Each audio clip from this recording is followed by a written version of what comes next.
sure we all know the number for the National Lawyers Guild if you get arrested, right? 415-285-1011. If you didn't get it, just ask someone around you, okay? Tell them to write it on their person. Also, if in all of this mess today, if you have witnessed any arrest or you have footage of any arrest, please call that number and leave a message with your name and contact information and the exact time and location of what you witnessed, right? We're trying to build up our capacity to defend people in court, right? And for those of you who have footage, I cannot stress this enough. If you have footage of arrest, please do not post it. That is what they use to then charge other people with obstruction and lynching. Okay, so there's a reason why people are being snatched. They're trying to catch people that they're hoping they have on footage doing something, anything. So let's all be safe about that.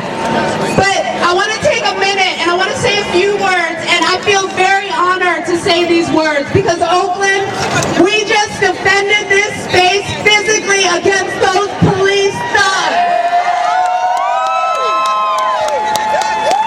Our comrade Irene just got busted in the head, and we have comrades on the way to jail defending our right to be here and speak today. And today, as we stand in solidarity with labor, as we stand in solidarity with immigrant workers, as we fight against this exploitative economic system, we also stand up to police violence and state repression. And we at Occupy Oakland have been criticized for this. We've been accused of diverting the goals of the Occupy movement away from its original goals.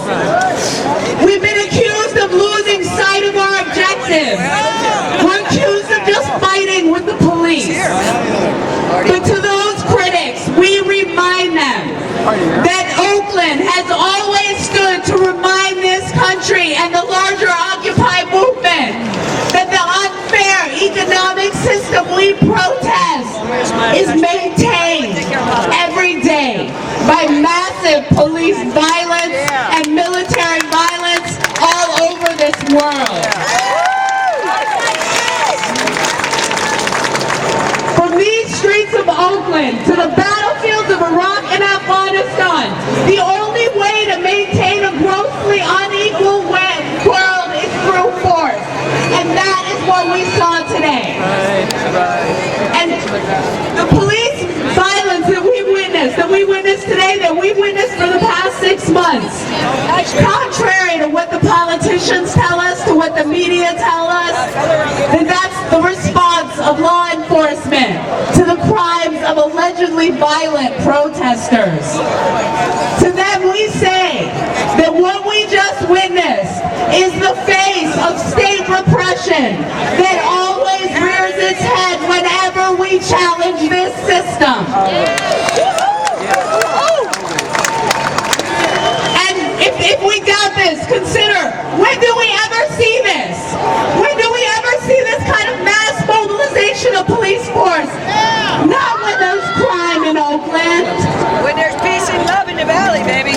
Not when Brandy Martell, a young transgender woman, was murdered a block from here 2 days ago. But we see hundreds of police officers in the streets of Oakland today. And remember, we saw them when we supported port workers in their struggle against EGT and